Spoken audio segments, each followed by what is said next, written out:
एकदमच down third class company होती ती आम्हाला दिली. आमच्या नशिबात असंच असतं.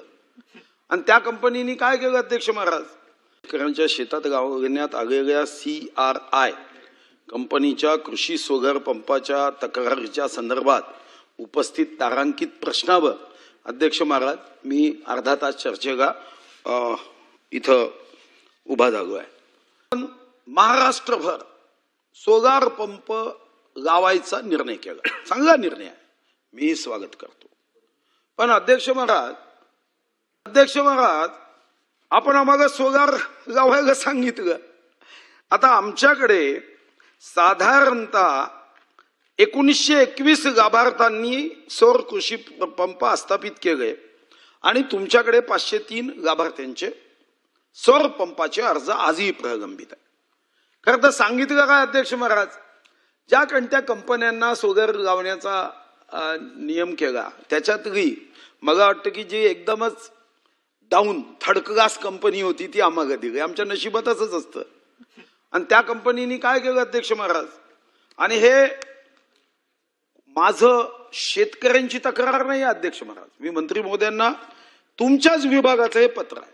काय म्हणतो तुमचा विभाग की बऱ्याच तक्रारी CRI कंपनी यांच्या विरुद्ध आल्या, त्यांच्याकडून कोणताही प्रतिसाद मिळत नाही.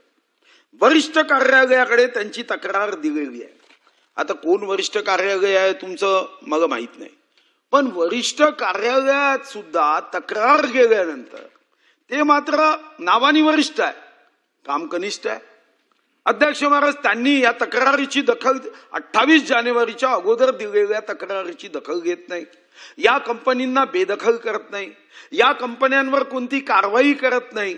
आणि शेतकऱ्यांच्या सोलार पंप जे तुम्ही दिले, उत्साहाने दिले, अभिमानाने दिले, एवढा छाती फाटेपर्यंत तुम्हाला म्हणजे विद्युत वितरण कंपनीला गर्व होता की आम्ही काहीतरी क्रांतिकारी पाऊल करतोय. अध्यक्ष महाराज तो शेतकरी गेला ना, त्याला पाणी द्यायचं होतं पिकाला, तो गरीब माणूस, शेती मजबूतीचा व्यवसाय करायचा तर तुम्ही मजबुरीचा करत आहात का. आणि मग आमचा दुसरा हक्क मंत्री महोदय सांगतो, दुसरा हक्क काय अध्यक्ष महाराज की आमच्याकडे हे गरीब आहे ना, एक पीक घेणारे शेतकरी मॅक्झिमम आहे, धानाचं पाणी लागतं आणि नाल्या नद्यांवरून पाणी घेतो. तुम्ही काय म्हणताय, नाही तुम्हाला सोलार पंपच घेतला पाहिजे, तो नादुरुस्त जागा तर मरा, पण घ्यायचा सोलार पंपच. अरे तुम्ही एकदा तांत्रिक दृष्टिकोनातून तिथं सोलार पंप बसतो की नाही बघितलं पाहिजे ना.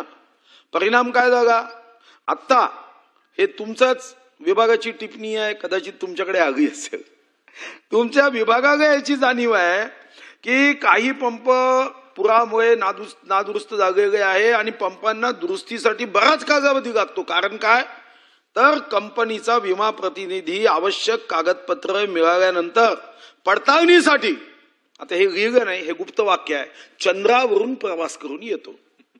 मग तितके दिवस लागतात आणि मग तो शेतकरी त्याच्या पिकाला पाणी देऊ शकत नाही आणि मग तुम्ही त्याला पीक विमाही देत नाही.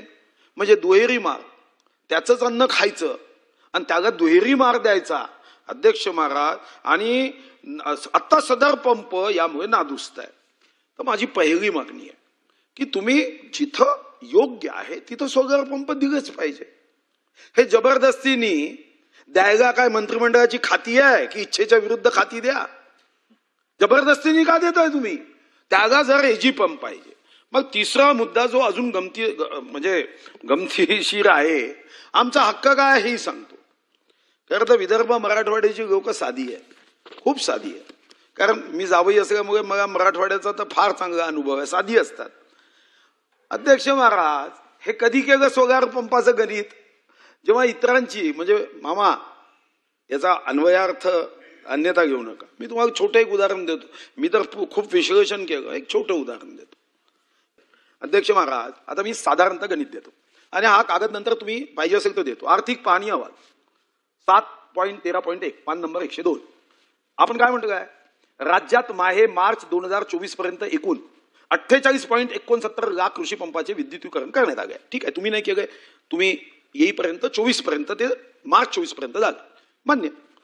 तुम्ही आम्हाला एजी पंपाचे भरलेली डिमांड वापस पाठवली. म्हणजे जवागा बोगल्यानंतर त्याला ताटाभरून उठवल्यावर जेवढं पाप लागतं की नाही, हे तसं आहे. तुम्ही डिमांड घेतली 19 मध्ये, 20 मध्ये, 21 मध्ये, 22 मध्ये, शेतकऱ्यांनी पैसे भरले आणि तुमचा काय पराक्रम आहे त्याची चेक वापस करतात. त्याला सांगता की एजी पंप आम्ही देणार नाही. मी तेही आकडे वाचतो माननीय मंत्री महोदय. आता मला सांगा, ठीक आहे, 48.69 लाख कृषी पंपाचे विद्युतीकरण करण्यात आले. सन 2024-25 मध्ये नोव्हेंबर अखेरपर्यंत 1,20,807 कृषी पंपाचे विद्युतीकरण केले. कोणाचे केले? का नाही केले? विदर्भाचे. का नाही केले? मराठवाड्याचे. म्हणजे कॉन्ट्रॅक्टरांना सांगायचं विदर्भ मराठवाड्याची कामं करू नका. पहिल्यांदा आपला पूर्ण टार्गेट पूर्ण करून घ्यायचा आणि मग सांगायचं नाही नाही आता आम्ही कुणालाच देणार नाही. आम्ही शपथ घेतली आहे की आता आम्ही कुणाला एजी पंप देणार नाही. घ्यायचं असेल तर सोगाच घ्यावं लागेल. आपकी इच्छा रहो या ना रहो. अध्यक्ष महाराज, अरे आमच्या चंद्रपूरमध्ये पॉवर स्टेशन आहे, चंद्रपूर थर्मल पॉवर स्टेशन. आम्ही राख बुकतोय रोज 15,000 टन एक तर CTPS ची राख आहे. आणि काय तर नाही आम्ही विजेचा पंप देणार नाही. दारीवाल आम्ही प्रदूषण सहन करायचं. अध्यक्ष महाराज, वर्धा पॉवर, GMR, अरे वीज आम्ही निर्माण करायची. जो पोरगा अन्न देणाऱ्या आईला उपाशी ठेवतो ना, तर तिकडे चित्रगुप्ताच्या रेकॉर्डमध्ये त्याचा खूप वाईट रिमार्क होते. इथं एखाद्याचा वाईट रिमार्क झाला तर चालतो, तिकडे वाईट रिमार्क होता कामा नये. आम्ही प्रदूषण सहन करायचं, राख बुकायची आणि किती एजी पंप मागितलं आम्ही, तुम्ही चेक वापस करता. मानव विकास निर्देशांकामध्ये आमचा जिल्हा 0.718 आहे. आता फक्त एक तुम्ही कसा अन्याय करता ते सांगतो. माझ्या जिल्ह्यात शेतकऱ्यांची संख्या अध्यक्ष महाराज 3,61,799 आहे. यापैकी 2,60,462 हे अल्पभूधारक आहे. 1,792 गाव आहे. आम्हाला कृषी पंप किती आहे?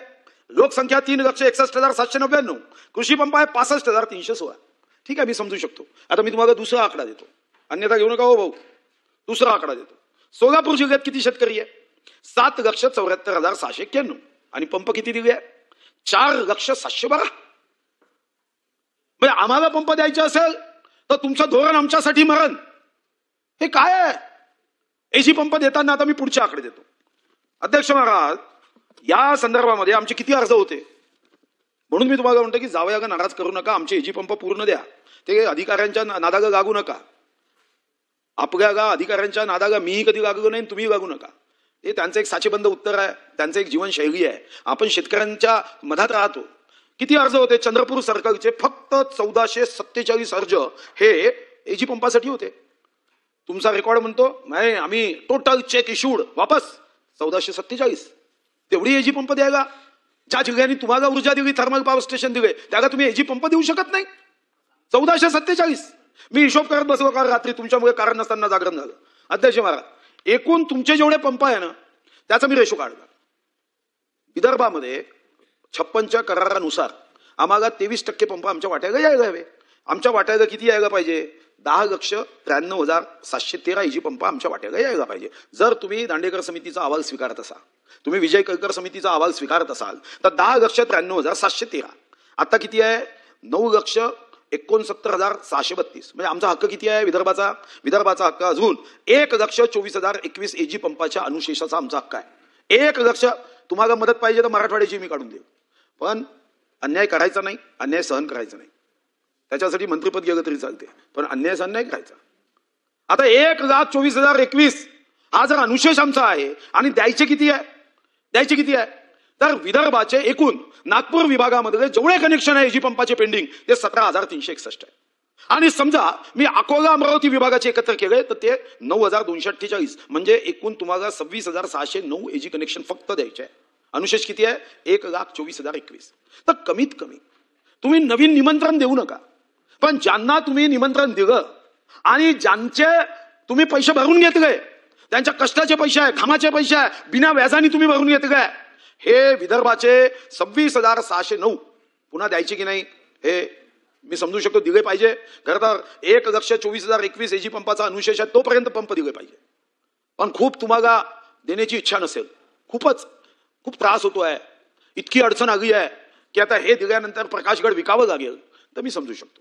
पण नाही तर कमीत कमी अनुशेष भरता आला नाही तर शेतकरी ज्यांनी 5-5 वर्ष वाट पाहिली चातकासारखी की तुम्ही एजी पंप द्याल, एका सकाळी कोणाच्या डोक्यात सुपीक डोक्यामध्ये नापीक कल्पना येते, एका झटक्यात फाईलवर सही करतात यांचे चेक वापस करा म्हणून.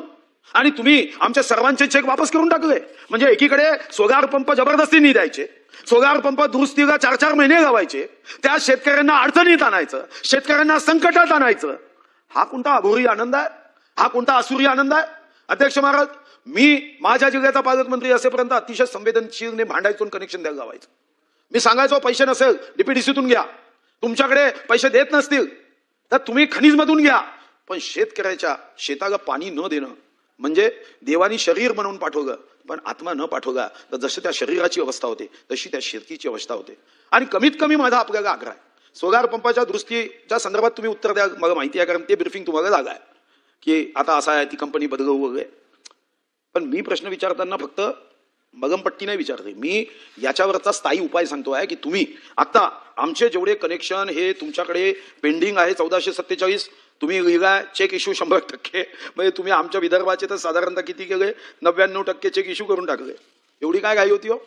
म्हणजे शेतकऱ्याचा चुकारा देताना चेक इश्यू नाही होत, रोजगार योजनेची मजुरी देताना चेक लवकर इश्यू होत नाही, पण याचे मात्र चेक एवढ्या वेगाने की यांना तर जसं अमेरिकेने त्यांच्या राष्ट्रप्रमुखाचा नोबेल पुरस्कारासाठी नाव पाठवलं तसं या अधिकाऱ्याचं पाठवा ना नोबेल पुरस्कारासाठी. एवढ्या वेगाने काम करणारा तर जगात सापडणार नाही शोधून. हे तर दुर्मिळ प्रजातीचे लोक आहे. जेव्हा शेतकऱ्यांचं नुकसान करायचं असेल तेव्हा किती वेगाने चेक पाठवले. म्हणजे आता महाराष्ट्रामध्ये 47,197 पंप एजी पंपाचे अर्ज महाराष्ट्राचे सांगतोय हे पेंडिंग आहे. चेक 45,114 पाठवून दिले, 96% वाढवले. काय रेशो आहे हो?